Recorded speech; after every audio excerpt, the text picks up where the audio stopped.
Assalamualaikum warahmatullahi wabarakatuh.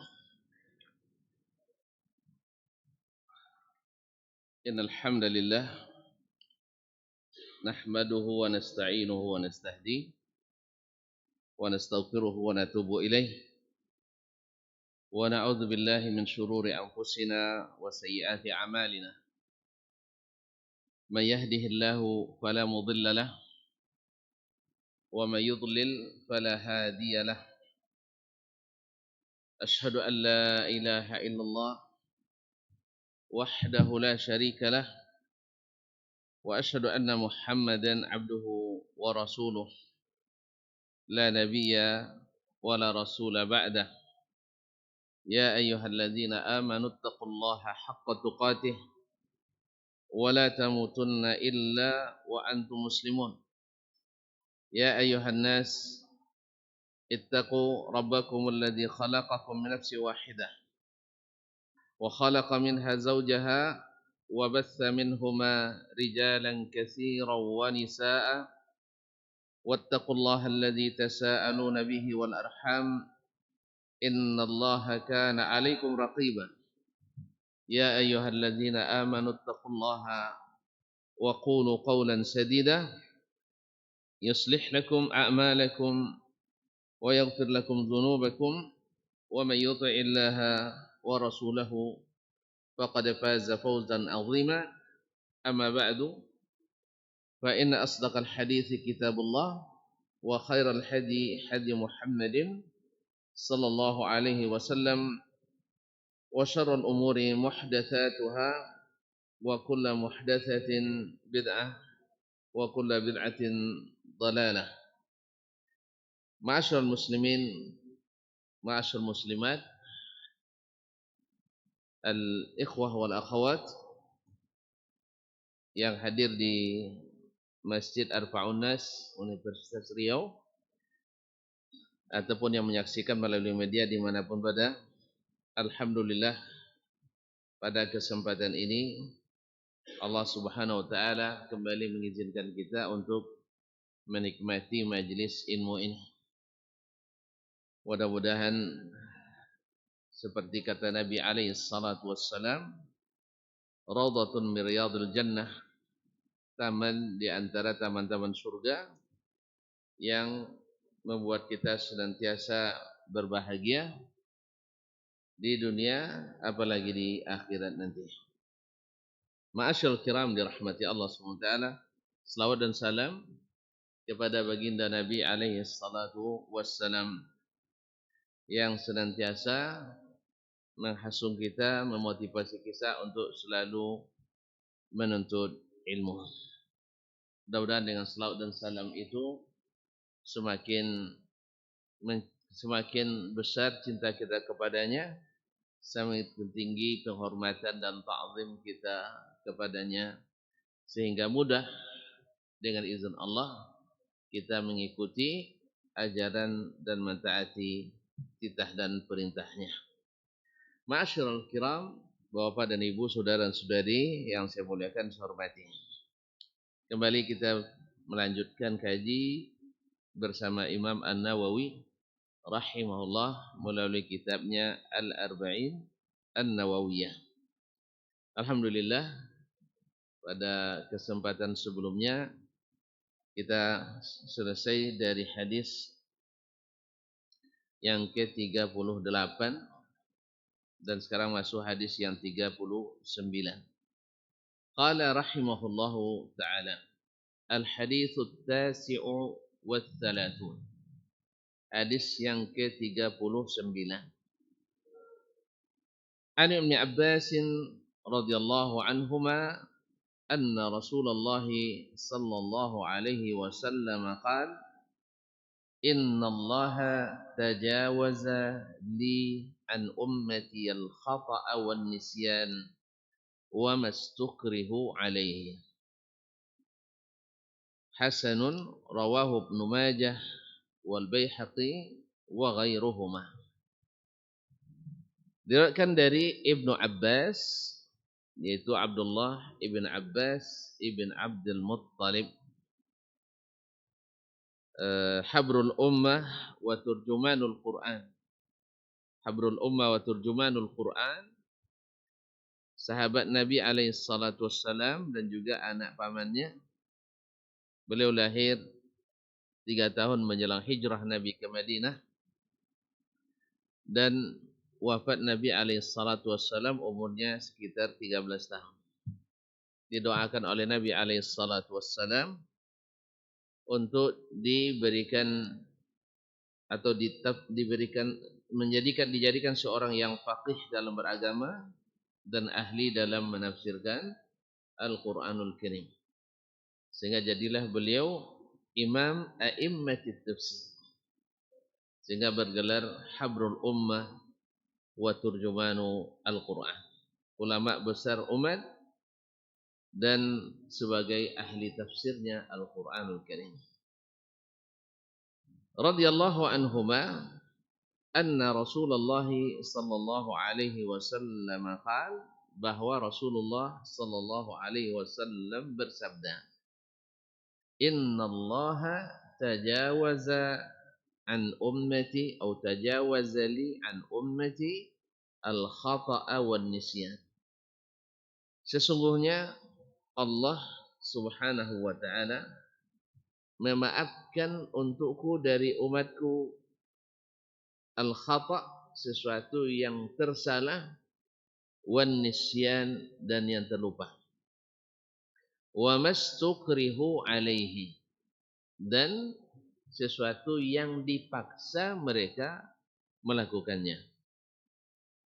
Hadisun hasanun, hadis ini derajatnya hasan, diriwayatkan oleh Imam Ibnu Majah dan Al-Baihaqi wa ghairuhuma, dan selain keduanya, yaitu Imam Ad-Darqutni dalam As-Sunan, Ibnu Hazm dalam Al-Ihkam fi Ushulil Ahkam, Al-Hakim dalam Al-Mustadrak, dan hadis ini disahihkan oleh Al-Hakim, disepakati pula oleh Imam Az-Zahabi. Kemudian Imam Al-Baihaqi seperti dinukil oleh Imam An-Nawawi rahimahullah juga menghasankannya, dan demikian pula disahihkan atau dihasankan oleh Syekh Ahmad Syakir dan lain-lainnya. Ma'asyiral kiram dirahmati Allah. Hadis ini pertama adalah merupakan kaidah min qawaidil ahkam. Kaidah di antara kaidah-kaidah besar dalam masalah hukum syar'i.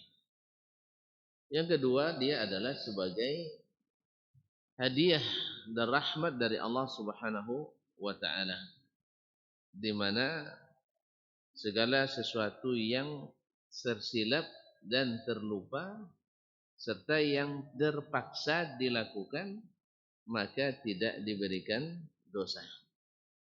Jadi berkata innallaha tajawaza. Tajawaza artinya membiarkan atau seperti tidak terjadi apa-apa. Tajawaza fulan an fulan artinya dia tidak menghukumnya.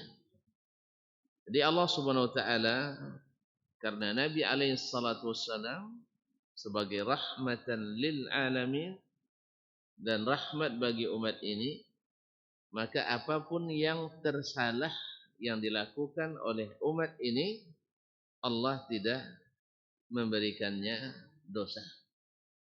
Jadi melakukan sesuatu karena salah itu tidak berdosa, sesuai dengan ayat Rabbana la tu'akhidna in nasina aw akhtana. Wahai Rabb kami, jangan engkau beri dosa. La tu'akhid. Jadi at-tajawuz lawannya adalah al-mu'akhadah. Al-mu'akhadah maknanya adalah diberi dosa, dan konsekuensi dosa tentu disiksa. Nah, lawan daripadanya adalah at-tajawuz, yaitu tidak memberi dosa. Rabbana la tu'akhidna ya Rabb kami, jangan engkau beri dosa kami. In nasina au akhtana. Rabbana tu'akhidna in nasina au akhtana. Bila kami lupa atau tersalah. Lupa atau tersalah. Dalam riwayat Allah menjawab wajabat. Artinya ini sudah ditetapkan atau diterima oleh Allah Subhanahu wa taala.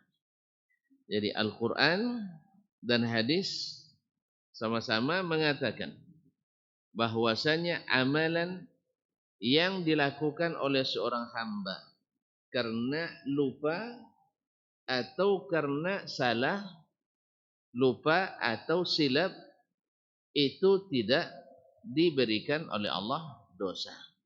Tidak diberikan dosa. Lalu wa mastukrihu alaihi, apa yang dipaksa juga ada disebutkan dalam ayat lain, illa man istukriha wa qalbuhu mutmainnun bil iman. Kecuali orang yang dipaksa mengucapkan kalimat kufur tetapi hatinya tentram dengan keimanan. Ayat ini turun ketika Ammar ibn Yasir radhiyallahu taala anhu wa an abihi wa an ummi, ketika tidak tahan disiksa oleh orang-orang Quraisy dengan penyiksaan yang luar biasa, ganasnya dan kanibalnya, sampai ibundanya merupakan wanita pertama yang syahid dalam Islam. Bahkan orang pertama yang syahid dalam Islam itu Sumayyah radhiyallahu taala anha. Kemudian bapaknya Yasir melihat ayah dan ibunya dibunuh di depan matanya. Akhirnya dia tidak tahan ketika dipaksa mengucapkan kalimatul kufur, kalimat kekufuran, akhirnya dia mengucapkannya walaupun hatinya sebenarnya tetap dengan keimanan. Jadi khata dalam ayat tadi dengan lupa, Rabbana la tu'akhidna in nasina aw akhtana. Kemudian yang terpaksa yaitu ayat tentang Ammar ibn Yasir radhiyallahu taala anhu. Kalaulah kalimat kufur, kalimat kekufuran dan kesyirikan diucapkan oleh seorang hamba karena dipaksa. Karena dipaksa, karena darurat. Darurat itu adalah yang berkaitan dengan ad-daruratul khams, yaitu darurat yang 4. Yaitu sesuatu yang harus dijaga, ad-daruratul khams, yaitu jiwa, akal, agama, harta, dan kehormatan diri. Bila terancam salah satu dari kelima ini, terancam agamanya, atau terancam hilang akalnya, terancam hilang nyawanya, atau terancam harta dan kehormatan dirinya, maka ketika dia terpaksa, maka Allah maafkan. Yaitu dulu ketika di masa-masa penjajahan Belanda dan Jepang dulu, sering ulama-ulama kita dipaksa untuk mengucapkan kekufuran. Seperti yang terjadi di masa Jepang, dikumpullah para ulama kaum muslimin di Batavia atau di Jakarta sekarang. Maka oleh pasukan Jepun, pagi-pagi ketika terbit matahari, mereka disuruh ruku ke matahari, karena agama Jepang adalah penyembah matahari. Subhanallah, sebagian besar atau semuanya ulama terpaksa mengambil rukhsah ad-darurat tubihul mahdhurat. Darurat itu membolehkan melakukan sesuatu yang diharamkan. Bukan merubah hukum, tidak. Hukumnya tidak haram, tapi boleh melakukannya karena terpaksa. Ya, karena terpaksa. Dia tidak haram. Maka semuanya ruku kecuali disebutkan adalah ayahandanya Imam atau Buya Hamka rahmatullahi taala alal jami', yaitu beliau tidak mengambil rukhsah. Dia tidak mengambil rukhsah, tetap tidak mau sujud atau ruku kepada matahari. Selebihnya mengambil rukhsah. Ketika ditanya oleh Buya Hamka ke ayahnya, Abdul Karim Amrullah, kenapa ayah tidak mau ruku padahal ada rukhsahnya?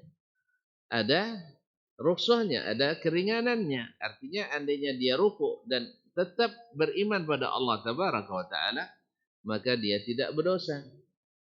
Apa kata beliau?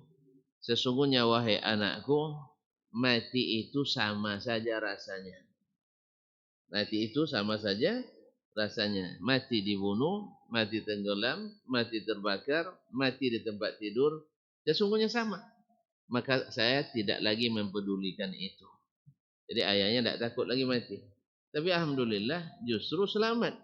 Karena kadang-kadang yang memiliki hati itu adalah Allah Tabaraka wa Ta'ala. Bisa saja orang yang asalnya kekufuran pada dirinya, tetapi Allah jadikan dia menghormati orang-orang yang teguh mempertahankan prinsipnya.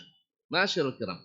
Jadi di sini ada 3. Bahwasanya bila tuan-tuan melakukan amalan suatu yang kalau dikerjakan berdosa, maka terlupa. Dikerjakan, maka tidak berdosa. Atau sesuatu yang bila dikerjakan berdosa tetapi tersilap, bukan karena sengaja, maka juga tidak diberikan dosa. Demikian juga dengan hal-hal yang dipaksa kita melakukannya, maka juga tidak berdosa. Nah, tidak berdosa bukan berarti tidak ada konsekuensi hukum. Ya, bukan berarti tidak ada konsekuensi hukum. Dan ini berbeda dari satu masalah ke masalah yang lain. Oleh ulama, mereka tidak sama dalam hal ini, tapi ada sebuah kaidah yang disebutkan oleh al-ulama rahimahumullahu jami'an, seperti yang dinukil oleh Imam Ibn Rajab rahimahullah dan yang lainnya dalam kawaidnya, bahwasanya al-khata'u wal nisyan yaj'alanil mawjuda kal ma'dum wa la yaj'alanil ma'duma kal mawjud. Paham? Udah paham enggak saya terjemah lagi? Udah paham? Enggak. Al-khata'u wan nisyan yaj'alani al-mawjuda kal ma'dum wa la yaj'alani al-ma'duma kal mawjud. Salah dan lupa menjadikan sesuatu yang ada seperti tidak ada. Dia ada tapi seolah-olah tidak ada. Dan tidak sebaliknya, tidak menjadikan yang tidak ada seolah-olah ada. Apa contohnya?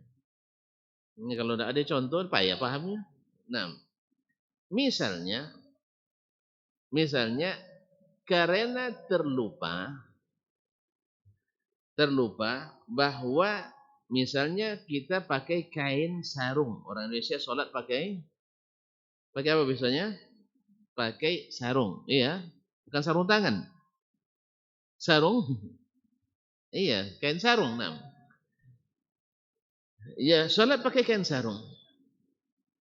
Dalam pikirannya bahwa kain sarung yang dipakainya suci, bersih dari najis.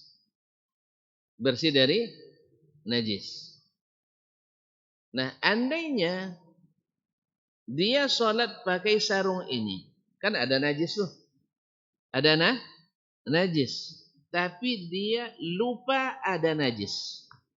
Lupa ada najis di sarung itu. Kan bisa lupa kan? Bisa lupa? Bisa. Nah, atau tidak tahu sama sekali. Tidak tahu sama sekali. Mungkin dia pakai, tidak kena najis. Dipakai oleh, ini tidak ada yang punya istri nampaknya. Berarti dipakai oleh kawan. Oleh kawan sekos misalnya, dipakai olehnya ternyata kena najis. Tapi dia lupa memberitahukan kepada temannya tadi. Kawan, sarung kamu saya pakai tadi, pas ke toilet kena najis. Nah, dia nak kasih tahu yang pemilik asli seperti yang dia ketahui bahwa sarungnya bersih. Lalu dia solat pakai sarung itu. Solat pakai sarung itu. Nah, najis ada? Ada. Tapi dia tahu apa tidak? Tidak tahu. Dia tidak tahu, berarti tersalah. Nah, kalau pakai kaedah tadi, lupa dan tersalah menjadikan yang ada seperti tidak ada. Berarti sah tidak solatnya? Hah? Sah solatnya. Karena najis yang ada itu, karena lupa atau karena salah, seolah-olah tidak ada. Seolah-olah dia solat dengan pakaian yang bersih. Jelas? Hah? Ustaz tambah contoh Ustaz katanya. Nah, itu salah. Kalau lupa lain lagi. Dia sendiri yang buat najis. Tetapi dia terlupa. Rasa-rasanya sarung ini sudah dicuci. Karena sudah 2 bulan libur kan. Nah, jadi najisnya sebelum libur dulu. Ya, karena malas dilipat taruh dalam lemari.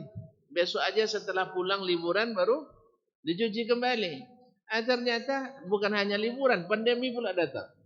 Pas balik ke kos atau balik ke kampus, ya masuk waktu sholat, akhirnya diambil aja sarung itu. Dia terlupa. Ya cukup 2 bulan cukup buat kita lupa kan. Akhirnya dipakai sholat, Allahu Akbar. Selesai sholat, astagfirullah, sarung saya ternyata bernajis. Teringat dia. Subhanallah. Nah, sekarang kalau kita katakan kaedah tadi bahwa tu lupa menjadikan yang ada seperti tidak ada, maka sah salat, maka kita hukum salatnya kita hukum salatnya sah karena najis yang ada itu karena lupa dihitung tidak ada. Dihitung tidak ada. Contoh lain. Seseorang sedang puasa. Baik puasa wajib di bulan Ramadan ataupun puasa sunat di hari seperti ini, hari Kamis ini. Nah, karena musim panas, dahaga yang luar biasa, dia pulang nampak es tebak di atas meja. Entah siapa yang beli kan? Melihat itu dia lupa dia puasa. Maka dia makan. Dia makan atau minum ya. Minum air, setelah minum dah habis semuanya, nak tambah lagi. Baru teringat, astagfirullah saya sedang puasa. Betul? Nah ini yang seperti ini menjadikan puasanya tetap sah. Sebab minumnya seolah-olah tidak ada. Akibat lupa. Inilah maksudnya bahwa lupa dan tersalah menjadikan sesuatu yang ada seolah-olah tidak ada. Jelas? Jelas? Nah, lupa dan salah menjadikan yang ada seolah-olah tidak ada. Maka dia teruskan solatnya atau dia teruskan puasanya. Apa dalilnya? Walaupun di sini terjadi juga khilaf di antara ulama seperti dari Imam Ahmad 2 riwayat tentang orang yang puasa minum terlupa. Ya, Nabi alaihi salatu wassalam man akala aw syariba nasiyan wa huwa shaim falyahmadillah wal yutimma shaumah fa innama at'amahu Allah wa saqah. Atau kama qala sallallahu alaihi wasallam, bila seseorang yang puasa makan atau minum karena lupa, maka hendaklah dia meneruskan puasanya dan memuji Allah karena Allah lah yang telah memberi dia makan atau memberi dia minum. Syahidnya di sini Nabi alaihi salatu wassalam tidak memerintahkan mereka atau orang yang makan dan minum dalam keadaan puasa dan lupa untuk membatalkan puasanya dan mengqadanya. Berarti kalau tidak dibatalkan dan tidak diqadha artinya puasanya sah. Jelas? Demikian pula misalnya ya, orang puasa lalu dia puasa Ramadan, puasa di bulan Ramadan, dia pergi umrah dengan istrinya. Umrah Ramadan kan seperti haji kan? Selesai dia tahallul, dia tidak lagi bisa menahan karena beberapa hari tidak ini. Lalu dia berhubungan suami istri karena terlupa sedang puasa. Ya, lupa dia bahwa dia sedang puasa. Nah, bagaimana hukumnya? Maka ulama mengatakan, jumhur mengatakan, sebagian besar ulama mengatakan bahwa puasanya tetap sah kalau dia lupa. Kalau dia lupa. Kalau tidak lupa? Kalau lupa jadi puasanya tetap sah. Kalau dia tidak lupa, dia datang dari Indonesia, pergi umrah di bulan Ramadan. Awalnya dia puasa, selesai tahallul, tidak tahan lagi, akhirnya dia melakukan hubungan di siang hari. Ingat bahwa sedang puasa. Gimana hukumnya Ustaz? Kalau ganti sepakat kita. Tapi kena denda enggak? Kafarah. Puasa 2 bulan berturut-turut. Antum tidak bisa jadi pakainya. Gimana?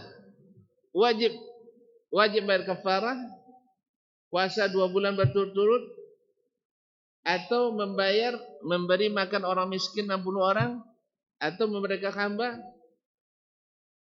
Gimana? Kaum muslimin dan muslimat dirahmati Allah, ini dia tidak lupa ini. Kalau lupa lain masalah. Lupa jadi tidak berdosa. Lupa tidak berdosa. Sekarang tidak lupa. Orang Pekanbaru pergi umrah bulan Ramadan dengan suami istri. Sampai di Mekah, selesai ihram, selesai tahallul.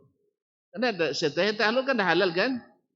Dia melakukan hubungan suami istri dengan istrinya tentunya, suami istri.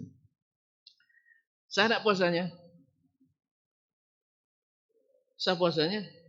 Nah, sengaja dia, bukan lupa, bukan tersilap. Sengaja. Berarti puasanya batal. Sepakat kan? Sepakat batal? Atau ada ulama lainnya? Kalau tidak terlupa, sepakat bahwa itu batal puasanya. Cuman masalahnya sekarang, apakah dia mesti bayar kafarah karena orang yang berhubungan suami istri di bulan Ramadan di siang hari dengan sengaja tanpa lupa, maka puasanya batal otomatis diganti dan kemudian puasa memerdekakan seorang hamba kalau tidak sanggup,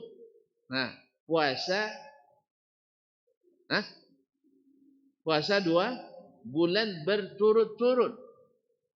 Sehari tidak tahan, 2 bulan pula berturut-turut.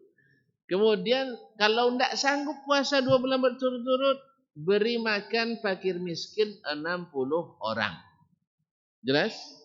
Nah, ini tidak, dia datang umrah dari Pekanbaru. Gimana? Sampai di Mekah selesai tahallul, dia selesai umrahnya, dah tahallul, dia berhubungan sama istri. Sah tidak puasanya? Tidak. Karena dia tidak lupa. Tidak lupa kan? Nah, apakah wajib kafarah? Kenapa tidak? Karena musafir. Ahsanta. Jadi ada dua orang suami atau seorang Mesir, laki-laki dari Mesir, ya, datang ke Syekh Muhammad bin Saleh Al-Utsaimin di Makkah dalam kajiannya. Syekh, halaktu, saya celaka Syekh. Kenapa? Saya selesai ihram kemarin, saya kalau saya ihram, enggak tahan lagi kami berhubungan suami istri di hotel dengan istrinya. Lalu Syekh bertanya, "Min aina anta?" Kamu dari mana? Jawabannya, "Ana min Mesir." Saya orang dari Mesir. Oh, kalau gitu la alaik.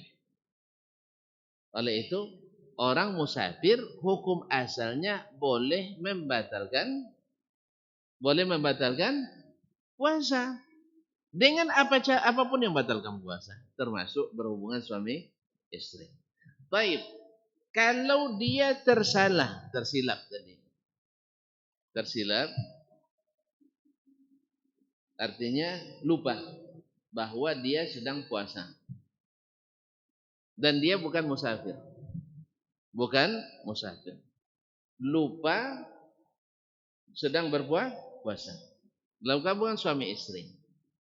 Berdasarkan hadis, berdasarkan ayat, sepakat bahwa dosa tidak berdosa. Cuman apakah wajib diqadha? Wajib. Itu tandanya bahwa tidak berdosa bukan berarti lepas dari konsekuensi hukum. Jelas? Nah, artinya memangnya tidak berdosa? Betul tidak berdosa. Cuman apakah mesti dibayar? Mesti dibayar. Nah, apakah dia mesti membayar kafarah? Kafarah yang tadi memerdekakan hamba. Kalau tidak sanggup puasa 2 bulan berturut-turut. Kalau tidak sanggup memberi makan 60 orang fakir miskin. Nah, sebagian mengatakan atau jumhur mengatakan karena dia lupa dan masuk konsekuensi tidak berdosa juga tidak ada denda. Sebab denda itu penghapus dosa. Maka tidak diwajibkan kafarah. Karena kafarah itu penebus dosa. Tapi wajib qadha, wajib. Karena puasa Ramadannya belum terlaksana karena dibatalkan dengan sengaja. Jelas? Dengan tidak sengaja tadi. Dia tidak berdosa. Cuman mesti dibayar. Bagi yang mengatakan batal puasanya dengan jima. Apa sebab? Karena kata Imam Malik rahimahullah, ini seperti orang yang meninggalkan salat karena lupa. Dia tidak berdosa. Cuman ketika ingat mesti ya, Imam Malik mengkiaskan orang yang berhubungan suami istri di siang hari Ramadan, ya memang tidak berdosa karena dia lupa. Cuman dia mesti mengulang puasanya karena tidak sah. Jelas? Nah, tapi jumhur juga mengatakan puasanya tidak batal. Karena Allah katakan, Rabbana la tu'akhidna in nasina aw akhtana qala wajabat. Berdasarkan umum ayat itu dan hadis ini bahwa innallaha tajawaza li an ummati al khata'a wan nisyan wa masukrihu alaihi. Juga tidak batal puasanya. Cuman iskalnya kaum muslimin dan muslimat yang dirahmati Allah, kalau sudah sampai berhubungan suami istri lupa, ini kayaknya susah itu. Apa sebab? Karena dua orang yang berinteraksi, ini betul-betul kejadian aneh nih. Suaminya lupa, istrinya pura-pura. Ini aneh nih. Tapi kalau memang kejadiannya suami lupa, istri lupa, ya apa boleh buat? Allah sudah katakan tidak berdosa. Kalau tidak berdosa berarti tidak kena kafarah. Tetapi dan juga tidak wajib mengqadha karena puasanya sah. Kecuali di saat sedang melakukan ingat lalu diteruskan aja. Kena. Sama dengan orang yang makan di bulan Ramadan lupa, ya. Piring pertama lupa, piring kedua ingat, tanggung-tanggung basah. Selera sedang naik, akhirnya ditambah bertambah kan. Akhirnya tambahnya 10 pula tambahnya. Nah, ini enggak masuk yang dimaafkan. Karena dia dalam keadaan sadar. Ini berdosa juga, mesti istighfar dan wajib mengqadha. Wallahu taala alam. Jadi jelas ya bahwasanya al-khata'u wan nisyan yaj'alanil mawjuda kal ma'dum. Yaitu salah dan lupa menjadikan yang ada itu seolah-olah tidak ada. Bisa saja seseorang ketika sedang salat tadi ingat sarungnya tidak bersih. Kalau bisa antum tukar sarung tanpa buka aurat dalam salat, ganti aja, tanggalkan sarung itu dan teruskan salat. Bisa enggak? Hah? Gimana caranya? Ini hanya bisa dikatakan bila antum di dalamnya pakai celana. Maksudnya celana panjang kan? Tanggalkan aja sarungnya, salat pakai celana panjang. Atau sarungnya 2 lapis. Nah ya, sarungnya 2 lapis. Tapi kalau seandainya tidak memungkinkan dilepas dalam salat, harus batalkan salat, maka dibatalkan kemudian mengulang salatnya kembali. Kan ada teringat di dalam salat. Nah, apakah batal yang tadi? Tidak. Misalnya salat maghrib, 2 rakaat pertama Masya Allah selesai, tak ingat sama sekali. Pas takbir ke rakaat ketiga, teringat, astagfirullah, sarung saya tidak bersih. Sarung saya tidak bersih. Nah, gimana caranya? Buka sarung itu, lepas. Nah, kalau lepas tidak ada kainnya Ustaz. Kalau tidak ada jangan dilepas. Nah, itu. Tapi kalau misalnya ada yang penggantinya, dilepas. Atau bisa saja di saku kita mungkin ada sesuatu yang bernajis, lupa kita keluarkan. Maka di saat ingat dalam salat, ambil dalam saku, dikeluarkan, ditaruh di sebelah kiri kita. Atau di tempat yang tidak ada orangnya. Masyaallah kiram dirahmati Allah. Buktinya Nabi SAW pernah ketika salat jadi imam, di tengah-tengah salat beliau membuka sendalnya. Melihat Nabi buka sendal, serentak sahabat semua buka sendal. Memang salat boleh pakai sendal? Hah? Nah, ini kaji baru nih nampaknya. Kaji lama yang baru diketahui. Bahwa salat pakai sandal lebih afdol daripada salat tanpa sandal. Tapi harus paham konteksnya. Dulu orang salat di lantai tanah. Ini pakai sajadah begini nanti kena lumur kepala kita sama pengurusan nanti. Apalagi pas musim hujan kan, bawa sandal pula ke dalam masjid. Jangan. Jelas no? Mentang-mentang ini lebih besar pahalanya Ustaz, tapi antum bawa bala besar. Bawa bala besar, nanti ustaz yang dikejar orang gara-gara kajian di Arbaun Nas. Ustaz fatwakan bahwa salat pakai sandal lebih afdal, maka mahasiswa masuk masjid pakai sandal. Enggak, jangan. Ya, kecuali tonton sedang camping atau sedang berada di luar atau musallanya belum di lantai, atau salat di tanah, di rumput, maka kalau pakai sandal tak usah dibuka. Dengan catatan bersih dari najis. Tapi baru injak tai apa? Jangan. Ya, jangan. Jadi kalau dibersihkan bersihnya, maka Nabi SAW sebelum masuk masjid menyuruh saudara-saudaranya, sahabat-sahabatnya untuk melihat di bawah telapak sendalnya. Kalau tak ada sesuatu qaza, maka dia bersihkan dulu baru masuk ke dalam masjid. Tapi kalau seandainya bersih, maka salat pakai sandal itu ciri khasnya orang Islam sebenarnya. Ciri khas orang Islam yaitu salatnya pakai sepatu atau pakai sandal. Jadi sebenarnya mudah kita. Lebih mudah sebenarnya. Sehingga tidak ada lagi khawatir hilang sandal. Apalagi sandal baru pula kan. Apalagi sandal baru, penitipan enggak ada.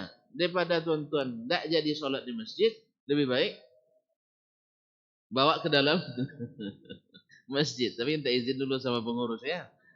Izin pakai pengurus. Kalau seandainya mengotori masjid atau mengganggu orang lain atau membuat kita terjadi bahan perhatian pusat perhatian, maka ditinggalkan karena dia bukan sesuatu yang wajib. Jelas? Jelas toh? Tapi kalau seandainya antum berada di tempat yang orang tidak menganggap aneh itu, sekali-kali jalankan sunnah itu. Misalnya kami kalau di Madinah atau di Makkah, itu biasa. Orang pakai sandal di dalam masjid. Pakai sepatu dalam masjid. Lalu dia sholat pakai sepatu. Karena masjidnya rata-rata bersih. Sepatunya juga bersih. Gimana tidak bersih? Dari rumah masuk mobil di garasi. Atau di depan rumah. Masih lantai begini. Keramik juga. Terus turun mobil. Aspal. Langsung masuk ke pelataran masjid yang juga batu pualam bersih. Sah? Di mana kotornya? Kan tidak ada kotornya. Makanya dia pakai salat sepatunya tersebut. Tapi kalau kita, WC kita rata-rata tidak disiram orang. Ya rata-rata tidak disiram. Itulah pas nyiram WC hemat dia. Tapi pas wudu, Masya Allah. Kerannya macam air mancur itu. Kerannya kalau wudu. Tapi nyiram rata-rata tidak mau pakai air banyak. Kebalik, harusnya nyiram itu harus banyak supaya tidak meninggalkan oleh-oleh untuk orang yang di belakang kita. Oleh-oleh yang tak mau orang terima. Ya, jadi banyak nih kalau oleh-oleh di situ. Pas wudu airnya kecil, pas cebok airnya besar. Jangan dibalik. Pas cebok airnya kecil, pas wudu airnya besar. Nasallahu alaihi wasallam. Nah yang seperti ini tidak mungkin kita pakai sepatu karena di situ ada batas. Ada batas. Batas apa namanya? Batas suci. Sendal hanya sampai di sini. Baiklah ikhwani khawati billah. Jadi yang lupa dan salah atau silap atau terpaksa menjadikan sesuatu yang ada seolah-olah tidak ada. Nah bila diketahui nanti dalam sholat misalnya kita ada najis, maka lepaskan dia, baik di sarung atau di baju atau di mana, yang penting jangan merusak syarat sah salat yang lain yaitu menutup aurat kita. Kalau sendal, kalau sempat salat pakai sendal atau pakai khuf, maka itu dilepaskan dalam salat dan itu tidak merusak salat. Jelas? Banyak gerakannya. Ya, selama gerakan itu untuk kepentingan salat, maka tidak membatalkan salat kita. Jelas ya? Nah, tidak menjadikan yang tiada seperti ada. Nah, misalnya tadi lupa belum sholat. Kan belum kan? Apakah lupa itu membuat sholat itu seperti ada? Ya enggak. Maka kalau ada orang yang lupa sholat atau belum, teringat belum sholat, sholat dia. Kapan dia ingat? Idza nama ahadukum anis salati aw nasiyaha falyusalliya idza istayqadha aw zakaraha. Apabila seseorang tertidur atau terlupa salat, hendaklah dia melaksanakannya di saat bangun atau di saat teringat. Karena lupa dan tersalah tidak menjadikan yang tiada seperti ada. Atau misalnya antum bayar utang lupa. Ya. Nah, kalau lupa katanya tidak dosa, Ustaz katanya. Akhirnya tidak dibayar. Tiba-tiba teringat, bayar apa tidak? Mesti dibayar. Dia mesti dibayar. Kalau tidak banyak yang tidak bayar utang nanti gara-gara lupa. Karena lupa dan salah tidak menjadikan yang tidak ada seperti ada. Barangkali dengan demikian jelas perkaranya sekarang bahwa hadis ini luar biasa besar manfaatnya bagi kita. Sehingga bila melakukan sesuatu dosa atau meninggalkan sesuatu kewajiban karena tersilap, tersalah atau terpaksa, maka kita aman dari dosa tetapi tidak dari konsekuensi hukumnya. Konsekuensi hukumnya tidak lepas. Ya Ustaz ya? Tapi dosa insyaallah tidak. Wallahu taala alam wa sallallahu ala nabiyyina Muhammad wasallam. Karena waktu juga membatasi, tidak terasa. Memang dengan antum ini asyik sekali. Ya sejam atau kurang sedikit enggak begitu terasa. Ya, kalau gitu kita tutup aja lah ya. Kan antum mau pulang kan? Saya mau pergi. Nah, itu. Ya ketemulah hajat kita. Hajat saya nak pergi, hajat tuan-tuan dan perempuan nak pulang. Maklumlah dah petang hari. Siap-siap untuk untuk beribadah maghrib nanti. Kan ada pertanyaan kan? Ada pertanyaan Syekh? Wih, panjang sekali nampaknya. Coba-coba bawa sini, bawa sini. Kalau dapat saya jawab, kalau enggak suruh ustaz yang lain jawab. Nah, Masya Allah. Tiga. Ya Allah. Hah? Perbuatan baik yang dikerjakan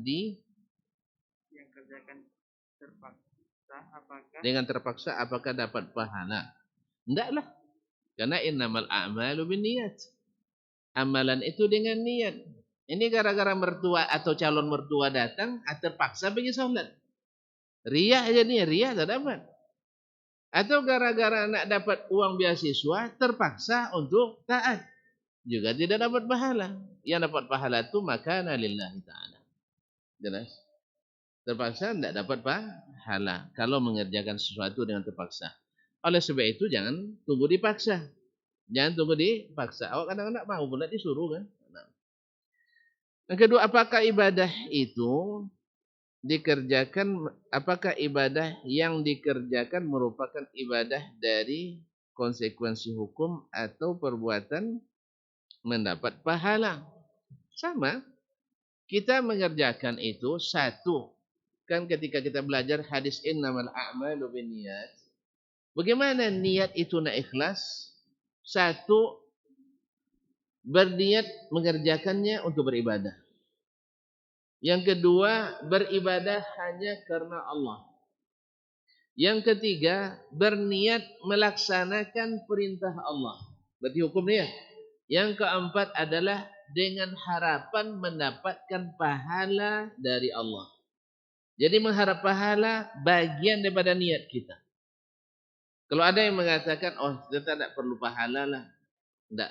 Itu bukan lebih tinggi dari yang diajarkan Nabi SAW. Karena diriwayatkan dari dinisbatkan kepada Rabi' al-Adawiyah, seorang wanita yang zuhud, bahwa kita beribadah bukan karena berharap pahala, bukan karena takut neraka, bukan berharap surga, tapi karena cinta.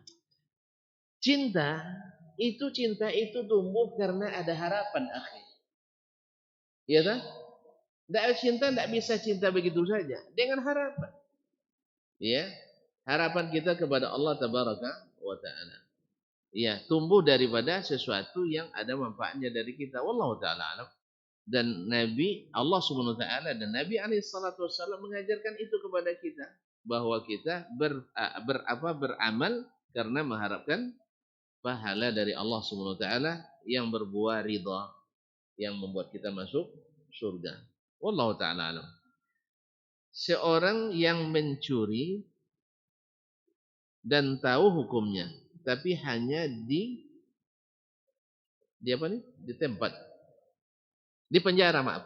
Hanya di penjara. Apakah dosanya diampuni? Tidak di penjara pun kalau dia bertobat diampuni insyaallah. Ya.